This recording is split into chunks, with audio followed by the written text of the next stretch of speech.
According to Adi Shankara, everything you see right now is a lie. The screen you're watching this video on, this room, this world, even your own body. If he's right, none of it is real. It's all Maya, a cosmic illusion, and you are a dreamer lost within this illusion. But Ghazali's claim is different.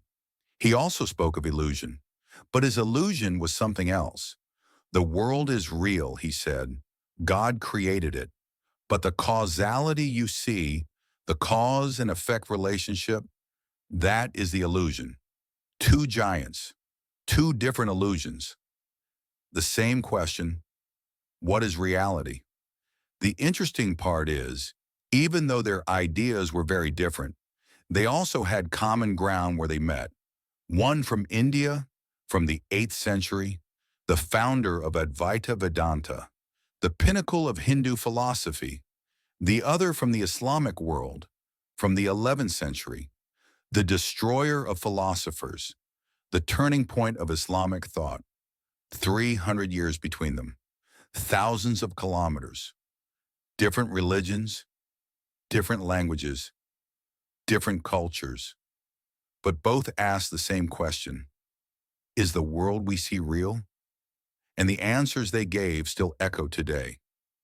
Adi Shankara's philosophy can be summarized in one word: Maya. What does Maya mean? Illusion, delusion. The veil that hides the reality behind appearances. According to Shankara, the universe is like a dream. In a dream, everything appears real. Mountains, rivers, people, events. While dreaming, you don't know these aren't real. You suffer, you feel fear, you feel joy. Everything seems real. Then you wake up, and you realize none of it was real. The mountain in the dream wasn't real. The pain in the dream wasn't real. Even you in the dream weren't real. Shankara says, you're in a dream right now, but you don't know it because you haven't woken up. This world, this universe, this body, this mind, all of it is Maya. All of it is illusion. Only one thing is real: Brahman. What is Brahman? Pure consciousness, infinite existence, the unchanging, undivided, indefinable, absolute reality. Brahman is everywhere. Brahman is in everything. But Brahman is limited by nothing.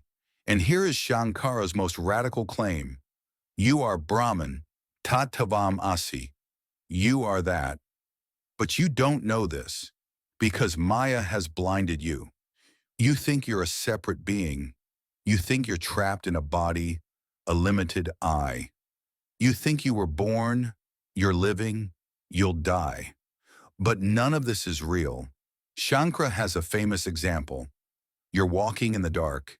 You see something on the ground. You think it's a snake. You're terrified. You run. You panic. Your heart races. You sweat. Maybe you scream. Then someone shines a light. You see it's not a snake. It's a rope. Just a rope. The snake never existed. It was only a projection in your mind. The fear was real, but the cause of the fear wasn't real. The world is the same, says Shankara, a projection cast upon Brahman. Just as you mistook the rope for a snake, you mistake Brahman for the world. When you see the light, when you become enlightened, you'll realize the world never existed. Only Brahman was, is, and will be. So what does this mean practically? The text you're reading right now isn't real. These thoughts aren't real. Your body isn't real. Your family, your job, your dreams, your fears, none of it is real. The pain you suffered yesterday wasn't real. The death you fear tomorrow isn't real. Only Brahman is real, and you are Brahman. But you don't remember this. This is a very radical claim. It might seem insane. It might sound like madness. But Shankara defends it with logic.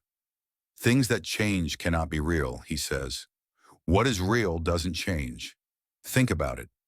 Yesterday you were a child. Today you're an adult. Tomorrow you'll be old. Which you is real. Your body from 10 years ago isn't your current body. Most of your cells have renewed. Your thoughts are completely different. Even your memories have changed. Your body is constantly changing. Your mind is constantly changing. Emotions come and go. Thoughts flow and pass. Nothing is fixed. Nothing is permanent. But one thing is fixed: awareness, the witness. The thing that notices change doesn't itself change. When you were a child, you existed. Now you exist. The body changed, the mind changed, but the sense of I remained the same. That awareness is Brahman. That awareness is you. Everything that changes is Maya. The only thing that doesn't change is Brahman. Now let's come to Ghazali. Ghazali lived 300 years after Shankara. In a different world, in a different tradition, one of the greatest philosophers of the Islamic world, but also the greatest critic of philosophers. Ghazali also spoke of illusion, but Ghazali's illusion was very different. Ghazali didn't deny the world. The world is real, he said. God created it. Mountains, seas, stars, people, all real. God's work. He didn't say the world doesn't exist like Shankara. But Ghazali questioned one thing: causality. What is causality? Cause and effect relationship. Fire burns cotton. Water extinguishes fire. The sun melts ice. A stone thrown in water sinks. If you eat, you get full. If you drink poison, you die. Every cause has an effect. The universe operates by these laws. This seems obvious, right? Everyone knows it. The philosophers thought so too. Aristotle taught this. Ibn Sina defended it. The universe runs on chains of cause and effect. This is the law of nature. But Ghazali objected. A bold objection. No, he said, fire doesn't burn cotton. God burns it. What does this mean? It sounds strange. Let's explain. Ghazali asked this: when fire and cotton come together, who does the burning? Is there a burning power inside fire? Does fire burn by itself? Or does God perform the act of burning at that moment? Ghazali's answer is clear: God. We constantly see fire and burning together.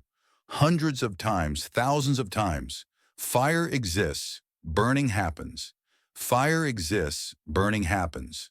The same every time. So we think fire burns. Our brain makes the connection. Fire equals burning. But Ghazali says, this is just a habit, an expectation, an illusion. What's really happening? God creates everything at every moment. He brings the universe into existence anew at every moment. He creates every event separately at every moment. Cotton burning next to fire is God willing it so at that moment. Fire itself has no such power. Fire is just fire. The burning is God's act. Ghazali gives an example to prove this. Miracles. It's told in the Quran, Prophet Abraham was thrown into fire, a massive fire. Under normal conditions, it would burn everything. But Abraham didn't burn. The fire didn't burn him. Why? Because God didn't create the act of burning at that moment. The fire was the same fire. Abraham was a normal human, but the result was different. Because causality is in God's hands. If fire had a real burning power within it, Abraham would have burned. If fire's nature was to burn, there would be no exception. But there was an exception. So fire's nature isn't to burn. There's only an order that God creates out of habit. And if God wills, he breaks this order. What does this mean? Scientific laws aren't absolute. The workings of the universe aren't necessary. Everything depends on God's will. The laws of physics are God's habits. Gravity, electromagnetism, thermodynamics, all of them are actions God continuously repeats. But if he wills, he changes them. If he wills, he stops them. If he wills, he reverses them. There's no guarantee the sun will rise tomorrow, only that God has willed it so until now. But tomorrow he might will differently. Now let's put the two philosophers side by side. Shankara says, the world is illusion, not real. Maya. Only Brahman is real. No table, no chair, no you, no me. Everything you see is a dream. Ghazali says, The world is real. God created it. There is a table, there is a chair. You exist, I exist. But causality is illusion.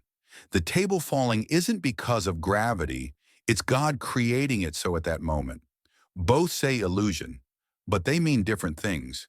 For Shankara, the illusion is ontological, about existence.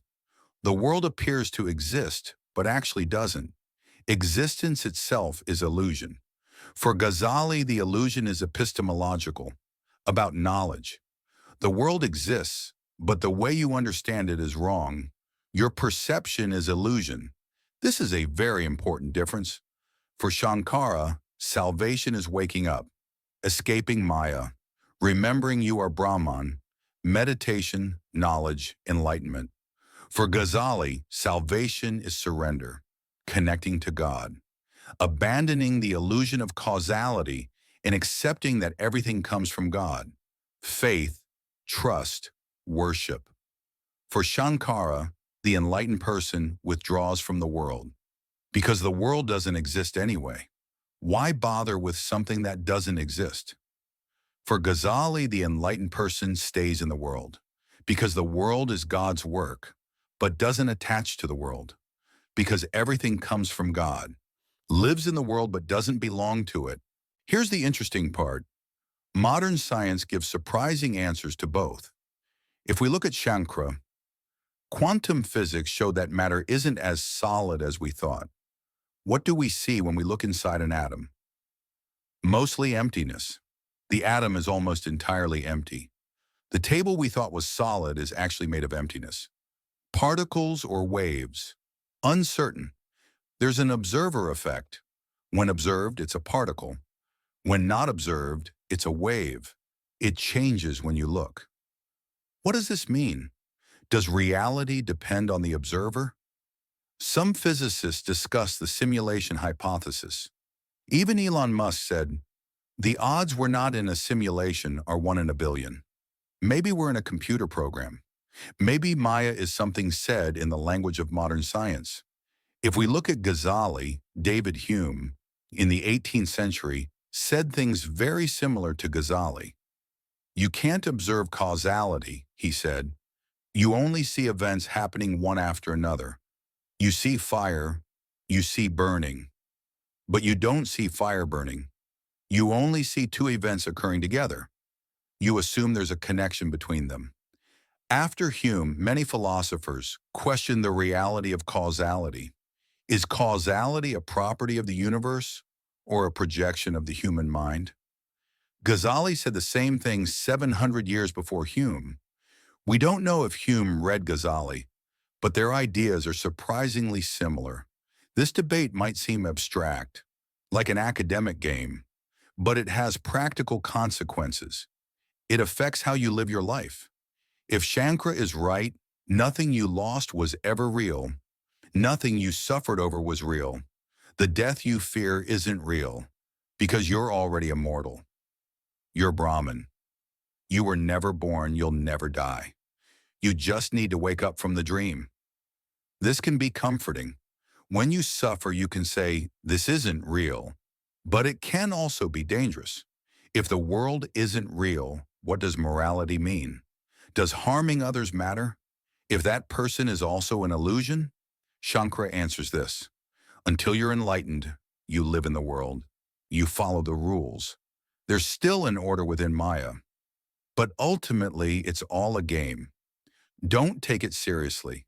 If Ghazali is right, you're dependent on God at every moment. You can't know what will happen tomorrow because there's no guarantee of causality. There's no rule that the sun will rise tomorrow. If God wills, it rises. If he doesn't, it doesn't. There's no guarantee you'll recover from illness. Even if you take medicine, if God doesn't give healing, you won't heal. This might seem terrifying. You have no control. Nothing is guaranteed.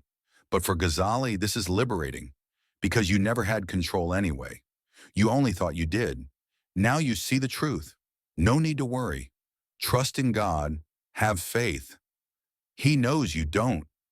Here's what's interesting. Even though they seem so different, both are actually saying the same thing. Don't be fooled by appearances. Shankara says, don't be fooled by the appearance of the world. See the Brahman behind it. Ghazali says, don't be fooled by the appearance of causality. See God behind it. Both want us to look beneath the surface. Both say, what you think is real isn't real. They only differ in what the unreal thing is, and both arrive at the same point. Surrender to an absolute power. Let go of the ego. Let go of control. Shankara, wake up to Brahman. You already are that, remember. Ghazali, surrender to God. Everything comes from him. Accept it. Different names, different paths, but similar destinations. Go beyond what appears. I'll leave you with this. How real is the world you see right now? Shankar says, not real at all. A dream. Wake up and remember you are Brahman. Ghazali says, the world is real, but it doesn't work the way you think. You're not in control. Surrender to God. Two giants, two different answers, but the same warning. Don't be fooled by appearances. Maybe Shankara is right and everything is a dream. Maybe Ghazali is right and everything is God's work. Maybe both are right from different angles. Maybe both are wrong and reality is something beyond all this. But this question stays with you. Is the world you see real, or is reality beyond what you can see? No one can give you the answer, but the question is worth asking, because who is asking the question?